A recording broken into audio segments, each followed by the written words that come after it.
What's up, vinyl community? It's Jason coming at you from the Jazz Basement. Hope you're having a good day. Uh, Wonderful day here in Washington, D.C. The sun was shining. Nice quiet night here in the Jazz Basement. Today I went to my first record show. So we'll share some things that I got at the record show, my thoughts on going to a record show, the process, and just overall views. But before I do that, I wanted to share some recent finds with you. The first one, a little bit more on the cheap heat side. Found this locally at Som Records. Just happened to be in the neighborhood, swung in, said hi, and picked this one up. Blakey in Paris, featuring Bud Powell and Lee Morgan, among other musicians. This was recorded, I think, in 1962 in Paris on the Champs-Élysées. It was a jam session, pretty killer.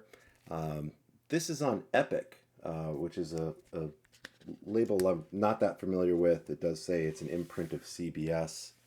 That's what the label looks like. 4 tracks, really great stuff. The reason I picked this up, it has Night in Tunisia on it, which is one of my favorite standards out there. It also has Bouncing with Bud, a composition by Bud Powell, and then also The Midget by Lee Morgan. So kind of a nice mix of stuff. And this was in excellent shape, and the price was right. I think I paid, I don't know, $25 for it. So happy to snag that. The next one was one that I've been looking for a while, and actually found this through a connection on Instagram, who was in the process of moving and downsizing his collection by about half. So he lives in New York City and was moving and was putting out quite a bit of really high quality jazz, just focusing on stuff that he absolutely loves, which of course is a big mantra of mine. But this next one is an original press of the real McCoy.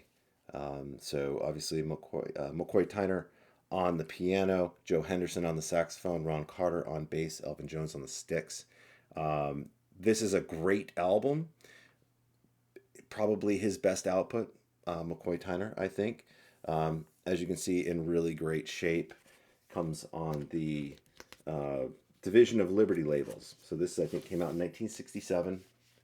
As you can see, stereo copy, Division of Liberty, but it's got Van Gelder stamps, super clean. I think the first track is a standout.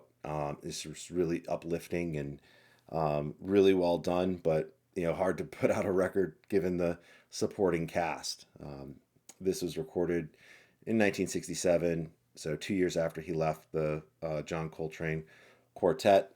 Coltrane was going more in kind of the free improv space, and I guess McCoy Tyner was more in the kind of hard bop space. So he had left on his own accord and put this out. So highly recommend it. What's interesting about this is I got this about 2 weeks ago, and I've seen 3 or 4 copies since then, right? So that's kind of how it works, is you're trying to find something, searching for months, in this case years, and then finally 3 or 4 copies become available in the course of a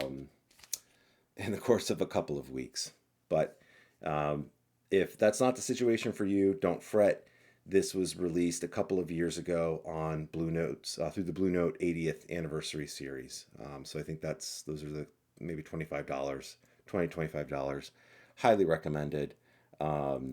This is a must-own in your collection, I think. If you can only have one McCoy Tyner, in my opinion, this is it. The next one is from an artist I don't hear a lot talked a lot about, I should say. And this opportunity came up.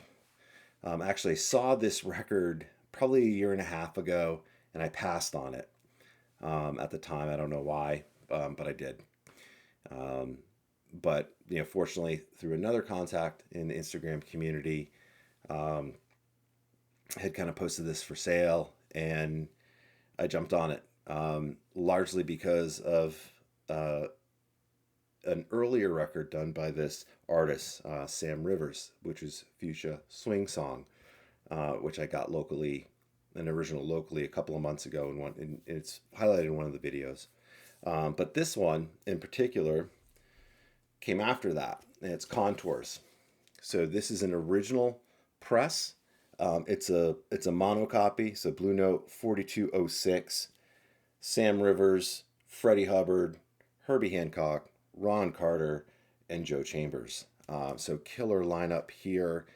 This was done as a tone poet, and that's the copy that I had. Really enjoyed it. But when this opportunity to get this copy, this is near mint all around. It actually came in the shrink. I took the shrink out. I think it was originally $1.99. It was marked down to 79 cents, so someone bought it for 79 cents. Um, my purchase price was a little bit above 79 cents, but super clean. As you can see, get the Van Gelder stamps, the New York, USA labels, and you can see that is very clean. Um, Maybe unplayed. I'm guessing it's only been played a handful of times. So really, really cool. Really happy to have this one in the collection. And if you're interested, there is a Tone Poet available. So the record fair. Okay, so obviously we've been in the pandemic, haven't been able to go to a record fair in a couple of years. There have been a couple where I've been out of town. And even pre-pandemic, the stars never align. So there was a big one today in Washington, D.C. They had about 30 dealers there.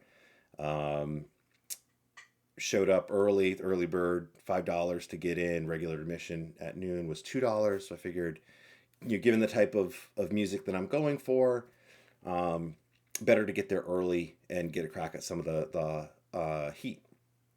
So I did that. A lot of the local shops that I traffic in were there. HR was there. Record Exchange Silver Spring was there. Som Records was there. Memory Lane was there. So saw some familiar faces, which was great. But then also it featured a lot of dealers, right? And this is their job. They don't have a brick and mortar shop in most cases, but just kind of do these record shows. To be honest, it was a little bit disappointing. I, in my mind, thought that you'd see all this amazing heat. Maybe you get to sniff at some rare stuff, and maybe they're priced accordingly, but at least you get a chance. And obviously, I go in with the lens of through a jazz collector. There are all walks of folks in line. The dealers all had different stuff. If you were looking for rock, you probably could have had your pick of whatever you were looking for. Most folks didn't have a big jazz section, so I'd go up. They'd have a jazz section. I'd go through, say, "Hey, do you have any, rare jazz?" Many of them said no.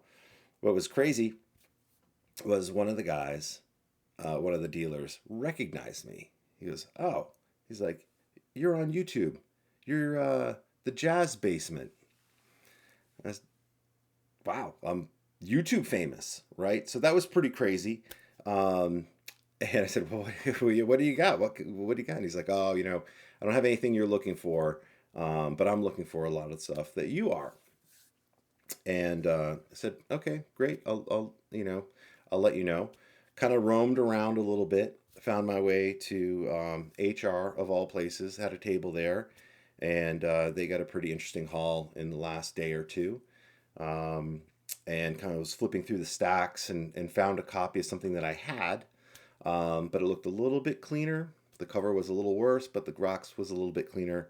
But I couldn't pass on it. And paid in cash and got a really good deal. Something else, Cannonball Adderley. Don't really need to say too much about this album other than, this is an absolute must own. This would be my number one recommendation if someone is looking to get into jazz and say, "Hey, what would be a good start?" This would be an excellent start, in my opinion. This is an original press, so this is the cover from my other original press, but this wax is a little bit cleaner. It's not perfect. Has a lot of no scratches. There's no scratches, which is great. But it had a lot of like little hairlines and stuff. But you could tell it was very superficial. I thought, you know what? Like, let me take a chance on this. I know HR well. If it doesn't work out, I can return it. Played it. It plays beautifully. Plays VG plus or better, which is great. My only gripe with this it's nothing on the record itself, but it's how the recording quality. Um, the piano just sounds really distant. So that the Hank Jones is the piano player here. Um, it's a beautiful record. There's beautiful music. The trumpet, the saxophone, loud and clear. Blakey's drumming, loud and clear. The piano is just kind of muffled almost. I don't know how to explain it. It was kind of disappointing, to be honest. Um, but that's the original mastering. Now I did have a Music Matters copy of this, the SRX version, and that record is one that I used to demo audio equipment. I do think the Music Matters sounds better, if I'm being honest. Um, that copy is actually in someone I met through this channel, a local guy, Chris. Um, and he's big into audiophile pressings. So it's in his hands now, which is great. Still, this is a really, really great copy. So try and find it. My other OG is going to go to a very dear friend as a bit of a surprise. Back to the earlier story. So I had gone to Memory Lane a couple of weeks ago, picked up a bunch of stuff, which was in my last video. They posted something this week um, that I was really interested in, kind of negotiated it, got a good deal on it. And it was this record, Dippin', Hank Mobley. Original mono press, super clean, as you can see. Lee Morgan, Harold Mayburn Jr., Larry Ridley, Billy Higgins, and obviously Hank Mobley. This came out in 1966. So original mono, 4209, has the Van Gelder stamps, but it does not have the ear. None of the copies have the ear. But this is super clean, as you can see. No scratches, nothing. Um, I don't like using near mint, but this is a true near mint copy. As you can see, cover super minty as well. Music amazing, right? Whenever Mobley and Lee Morgan played on a number of different sessions in the late 50s, early 60s, they came back here. It kind of has a little bit of a up tempo sidewinder vibe, in my view. Um, I don't think this has been reissued very much. I know Analog Productions put out a 2 LP 45 version of it. That was my first copy. I don't like 45 RPM records. So when I saw this, jumped on it.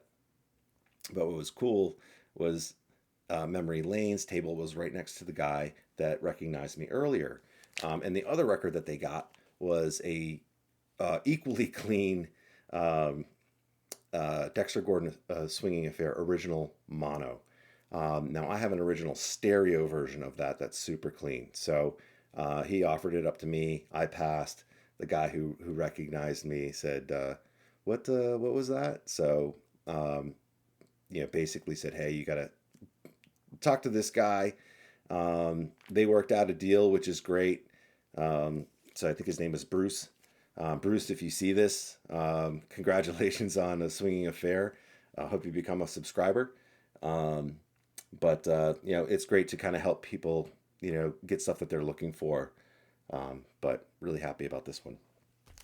And then the last one is did not find it at the record convention, um, record fair, I guess you could say, but I did find it locally through a shop that I traffic quite a bit, and it came up and looked really, really clean. Messaged them, went in, checked it out, and came home with an absolute Stone Cold classic. and it is All Morning Long, Red Garland Quintet, featuring Red Garland on piano, Mr. John Coltrane, Bird Joyner Taylor. Killer session. Killer session. And this is super clean as well. So the jacket's nice and clean.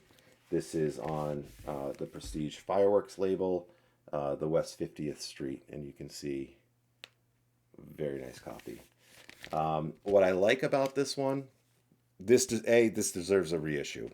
This should be in a lot of people's collection. I think this is one of Red Garland's best records out there. Hard to go wrong when you have Coltrane and Bird, and Art Taylor on the. I think it's actually, is it Art Taylor? It is Art Taylor. Okay, Art Taylor on drums. Really great stuff. You know, the title track is great. You see really good soloing from Red Garland. He's really great playing by the horns and the rhythm section. This is just an awesome record. Not the easiest to find. Really hard to find in this shape. And just wow, what can you say? Whenever that late 50s, 1958, which I think when this session was done and put out, there was something in the water for jazz musicians. Just really, really great hard bop stuff, and just easily one of the cleanest records. Not as clean as Dippin', to be fair, or Contours, but for something in the late 50s, this is a phenomenal pickup. Really excited about that. So, got a couple other things in the works. We'll see. Maybe next video. Couple potential grails. To be determined. So stay tuned. And actually coming up on my 1-year anniversary in the vinyl community, on the YouTube vinyl community at least. So I think my first video last year was April 15th. So definitely going to put together a nice little video, special video to commemorate that. Closing in on 700 subscribers, which is amazing. I think the last couple of videos I was closing in on 600 subscribers. So, thank you for your support. Really appreciate it. It's a lot of fun to do these and get feedback. I met some really interesting people in real life, but then also in sort of the virtual Instagram email world. If you have any questions or want to get in contact, feel free to shoot me an email, thejazzbasement@gmail.com. I do read all the emails. I respond when I can. And until next time, have a good one.